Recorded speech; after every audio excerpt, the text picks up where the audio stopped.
నమస్తే అమ్మా. నమస్తే అమ్మా. అమ్మ, ఈ రోజుల్లో పిల్లలకి అసలు దేవాలయానికి వెళ్ళేటప్పుడు ఎలా దర్శించుకోవాలి? డ్రెస్ కోడ్ ఏం మెయింటైన్ చేయాలి? ముందేం చేయాలి? తర్వాత ఏం చేయాలి? బొత్తిగా తెలియట్లేదు. అసలు దేవాలయ దర్శనం ఎందుకు వెళ్ళాలి? మనం ఎందుకు వెళ్తున్నాం? ఏం చేసి రావాలి? అన్నది ఈ వీడియో ద్వారా వారికి ఇన్ఫర్మేషన్ ఇద్దాం. మీ ప్రశ్నలో చిన్న దోషం ఉందమ్మా. అమ్మా. ఈ కాలం పిల్లలకి అన్నారు. ఉమ్. పిల్లలంటే ఏ వయసు వాళ్ళు? అందరూ కూడా మీకు మేము అందరం పిల్లలమే కదమ్మా. ఆ ఆల్మోస్ట్ మాట అన్నారు బాగుంది. ఆ మాట అన్నారు బాగుంది. నా వాళ్ళు నాకన్నా పెద్దవాళ్ళు కూడా కొంతమంది ఆంటీలు అంకుల్ని చూస్తూ ఉన్నాం. అస్సలు అంచేత పిల్లలు అన్న మాట అనకండి. ఒకవేళ వాళ్ళు ఏదైనా పొరపాటు చేసినా వాళ్ళ తప్పు కాదు. వాళ్ళకు ఆదర్శంగా ఉన్న పెద్దవాళ్ళు సరిగ్గా చేయకపోవడం వల్లే వాళ్ళు అట్లా ఉంటున్నారు. First point clear. అందరూ కూడా ఎలా ఉండాలి అన్నది వాళ్ళు ఆచరిస్తే పిల్లలు ఆచరిస్తారు. ప్రధానంగా మన దేశంలో మన సంప్రదాయాన్ని అనుసరించి ఆలయానికి వెళ్ళేటప్పుడు ఒళ్ళంతా కప్పిన బట్టలు ఉండాలి. ఒళ్ళంతా కప్పుకోవడం ఇక్కడ దాకా పెట్టి ఇక్కడ దాకా పెట్టడం అని కాదు. ఎదుటి వాళ్ళని ఆకర్షించేటటువంటి విధంగా, రెచ్చగొట్టేటటువంటి విధంగా వస్త్రధారణ ఉండకూడదు. భారతీయ సనాతనమైనటువంటి వస్త్రధారణ ఉండాలి. చీర మాత్రమేనా అంటే పంజాబీ డ్రెస్ అయినా పర్వాలేదు, ఒళ్ళు కప్పుకునేదే కదా మరి. అందువల్ల తప్పనిసరిగా చీర కానీ పంజాబీ డ్రెస్ కానీ పైన చున్నీ వేసుకుని ఉండాలి. మగవాళ్ళు ఛాతీ కప్పుకోకూడదు, ఆడవాళ్ళు ఛాతీ విప్పుకోకూడదు. ఓకే. తప్పనిసరిగా పైన చున్నీ ఉండాలి. మగవాళ్ళకు ఉండకూడదు. ఎందుకని? వాళ్ళకి ఇక్కడ స్త్రీలకి మాతృత్వం ఉంది. దాన్ని చాలా జాగ్రత్తగా మనం గౌరవించి భద్రపరచవలసిన అవసరం ఉందండి. మాతృత్వం మీద ఉన్న గౌరవం కొద్దీ దాన్ని భద్రంగా చూసుకున్న దేవుడు కూడా దాని విషయంలో కన్సెషన్ ఇచ్చాడంటే తల్లితనానికి ఎంత గౌరవం ఉందమ్మా. దేవుడి దగ్గర కూడా దానికి కొంత గౌరవ మర్యాదలు ఉంటున్నాయి అంటే తల్లితనం ఎంత గొప్పది. మరి సృష్టికర్త చేసే పని తల్లి చేస్తోంది. ప్రసవించటం, పాలిచ్చి పోషించటం రెండూ చేస్తున్నదే. అందుకని గౌరవం. అందుకే స్త్రీలు పంచాంగ నమస్కారం చేయాలి కానీ సాష్టాంగ నమస్కారం చేయరు కదా. పొట్ట గుండె నేలకి తగలకూడదు. మరి అంత గౌరవం ఇచ్చారు కనుక తప్పనిసరిగా వస్త్రధారణ బాగుండాలి.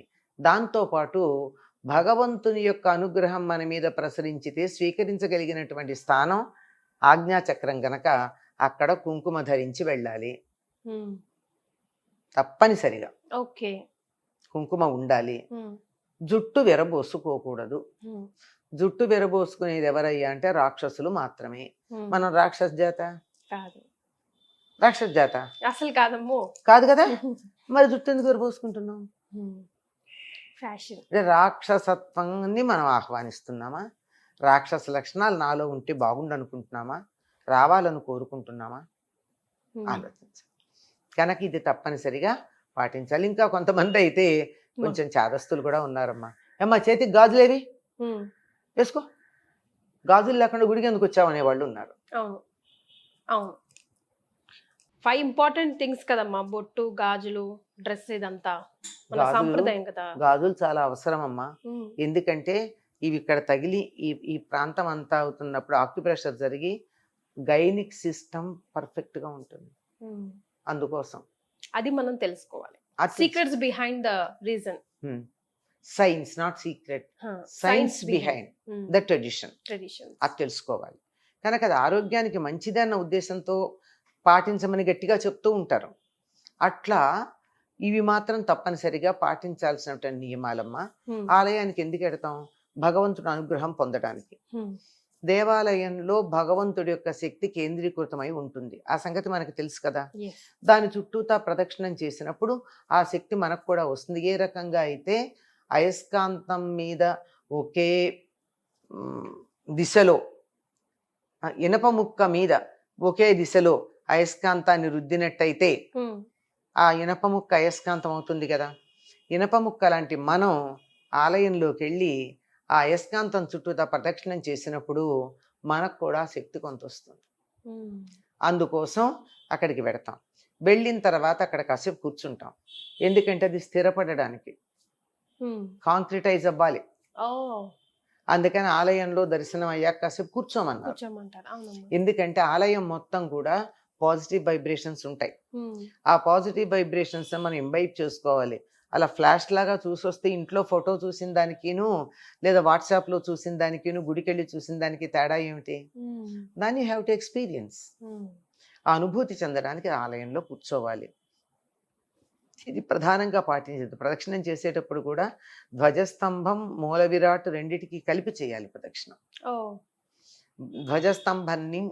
ధ్వజస్తంభం అంతరిక్షంలో ఉండే ఒక పర్టికులర్ ఏ దేవాలయం ఉందో ఆ దేవాలయానికి సంబంధించినటువంటి యంత్రం ధ్వజస్తంభం కింద ఉంటే తత్సంబంధమైనటువంటి వైబ్రేషన్స్ని అంతరిక్షం నుంచి ఈ ధ్వజస్తంభం స్వీకరించి ఆ యంత్రానికి పంపిస్తే భూమి ద్వారా ఈ యంత్రం నుంచి మూల విరాట్ కింద ఉన్నటువంటి యంత్రం దాకా ఈ వైబ్రేషన్స్ పెడతాయి.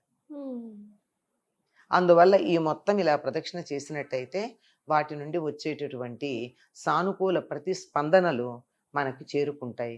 మనలో చక్కనైనటువంటి మార్పు వస్తుంది. ఎస్. అలాగే దర్శనం చేసుకునేటప్పుడు మూల విరాట్ని కళ్ళు మూసుకొని చేసుకోవాలి, కళ్ళు తెరిచి చేసుకోవాలి అన్నది కూడా ఒక పెద్ద ప్రశ్న అయిపోయింది. నేను కళ్ళు మూసుకొని దైవ ధ్యానం చేస్తున్నాము అని అనుకుంటాం, కానీ అది తప్పు అంట కదమ్మా. అవునమ్మా. కళ్ళు తెరిచి అమ్మా కళ్ళు మూసుకుని ఇక్కడ కూడా చేయొచ్చుగా. అదే కదా, అందుకోసం అక్కడికి వెళ్ళాక ఆ మూర్తి మన మనస్సులో గట్టిగా నిలబడటానికి తెరిచి చూడాలి. చూశాక కళ్ళు మూసుకుంటే అది బయటికి రాకుండా జాగ్రత్తగా లోపల భద్రపరచుకోవాలి. మనం ఏదైనా గుర్తుంచుకోవాలనుకున్నా, మర్చిపోయిన దాన్ని గుర్తు చేసుకోవాలన్నా కళ్ళు మూసుకుంటాం కదా. కరెక్ట్ అంటాం. ఆనందాన్ని అనుభవించేప్పుడు ఏం చేస్తున్నాం? కళ్ళు మూసుకుంటున్నాం. అట్లాగే దేవుణ్ణి చూశాక ఆ మూర్తి ఏదైతే ఉందో అది మన మనస్సులో గట్టిగా నాటుకుపోవడం కోసం కళ్ళు మూసుకుంటాం. రైట్. చాలా మంది తీర్థ ప్రసాదాలు తీసుకోకుండానే వస్తారమ్మా, దాని గురించి చెప్పండి. తీర్థ ప్రసాదాలు చాలా ప్రధానం అమ్మా. ప్రసాదం అంటే ఇస్తుంటే కూడా తీసుకోరు, ఫాస్టింగ్ అంటారు. ఫాస్టింగ్ కి తీర్థానికి ఫాస్టింగ్ ఏంటమ్మా? నీళ్లు తీసుకుంటారు కదా, కాఫీ కప్పులు లాగిస్తారు కదా.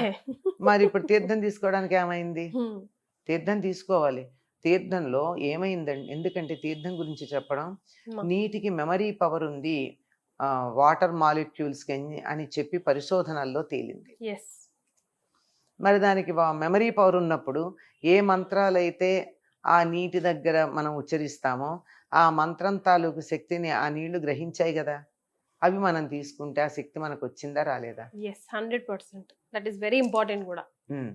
అంటే అప్పుడు ఫినిష్ అయినట్టు మన గుడి యాత్ర, టెంపుల్ యాత్ర. తర్వాత దేవుడికి నైవేద్యం పెట్టాం. నైవేద్యం పెట్టాక బరువు ఏమన్నా తేడా వచ్చిందా పదార్థంలో? ఏం తేడా లేదు. మరి ప్రసాదం ఎట్లా అయింది?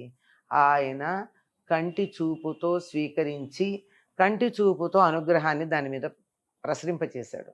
భగవంతుడు అనుగ్రహం ప్రసరించినటువంటి పదార్థం గనక అది ప్రసాదం, అది ప్రసన్నత వచ్చింది గనక, అందువల్ల దానివల్ల మనకి అనుగ్రహం మన శరీరంలోకి వెళ్ళి మనకి మేలు జరుగుతుంది కనుక తీర్థ ప్రసాదాలు చాలా ప్రధానం. రైట్. చాలా సంతోషం అమ్మా. నమస్కారం. నమస్తే.